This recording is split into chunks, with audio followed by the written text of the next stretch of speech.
Welcome back to Missions in the Modern Day. My name is Randy Bolander, and I have hit the podcast motherlode today. I'm very excited. When you do a podcast, what you hope for is an interesting person with a great story and a beautiful outcome. We have all three of that today. Welcome to the podcast, Georgian Banov. Georgian, we are so glad to have you.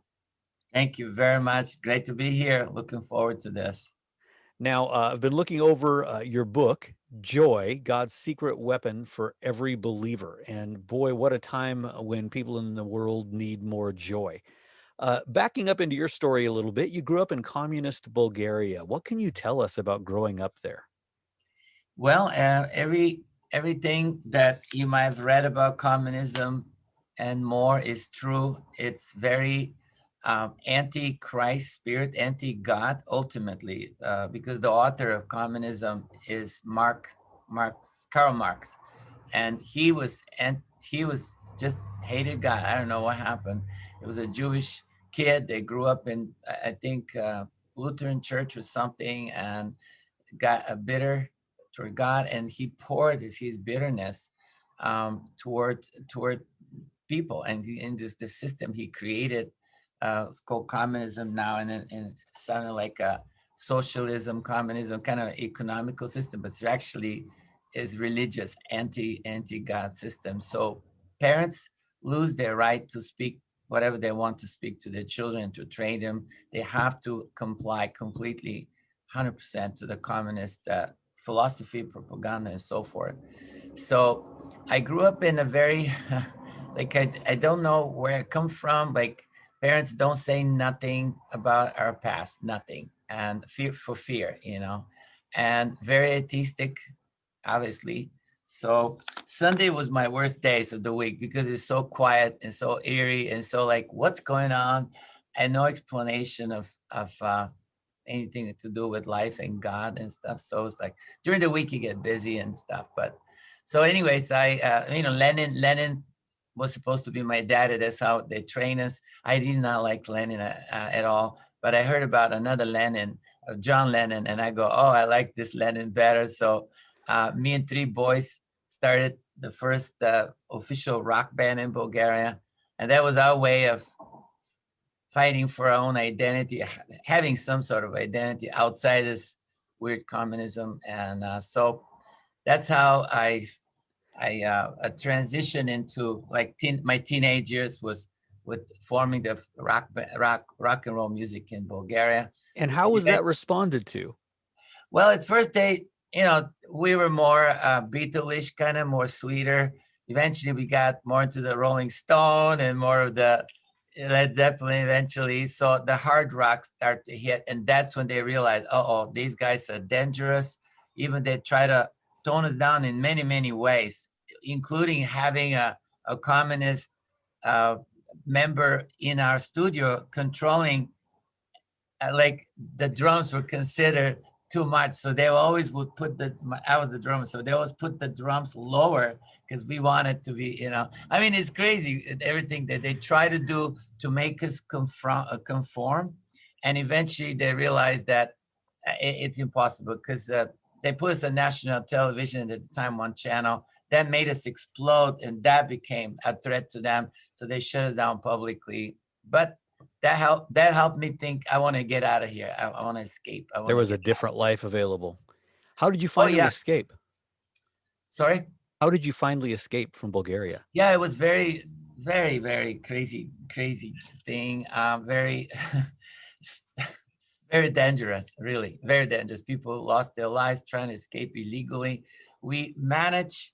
I mean, you see how God was in helping us, although we didn't know God, but we found through series of events, spontaneous events, seemingly a Polish black marketer who was actually Bulgarian, spoke Bulgarian, heard us talk in Poland and tracked us. It was amazing, and he smuggled us without knowing that that's what he's doing. We made a fictitious deal with him, like because he had enough money.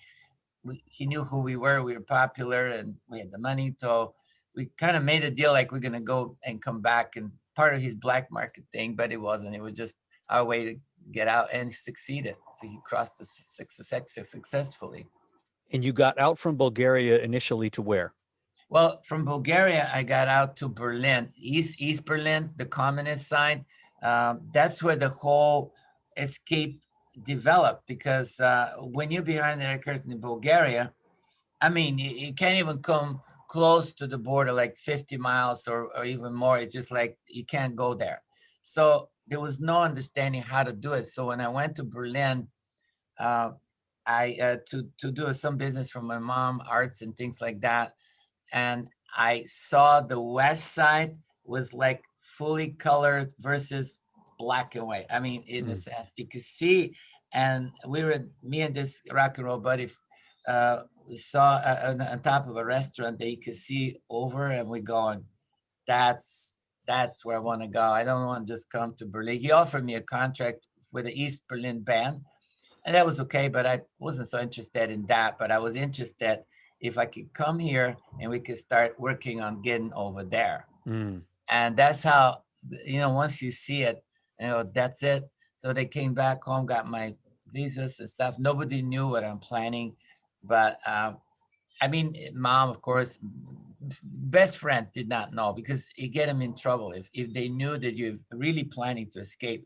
So the stage stage one was the East Berlin. They're working with this East Berlin club band, and we gather all the information, exactly what to do somehow, and all these plans collapsed. But then in Poland, we found this Polish black market who ended up willing to do this business with us, go back and forth. Of course, it was one way. And so you went then to Poland and then to the U.S., or did you go directly to the U.S. from Berlin? Well, no, from Poland. Poland is communist. So from Poland, we went through different routes, eventually into Vienna, into Austria. Austria is a neutral zone where you could find asylum, but you have to find a country that wants to welcome you. So we crossed there into Austria, and then the Austrians gave us chance to go to different embassies, and no embassy wanted to have us except the American, which was scary for us, because America was painted in our minds as the worst. It's the number one enemy of Russia, obviously. So everything is bad, bad, bad, and so we're like, well, we have no choice. But amazing story. When we got to the embassy, after every other the embassy said no, we finally get to America. We have to go somewhere.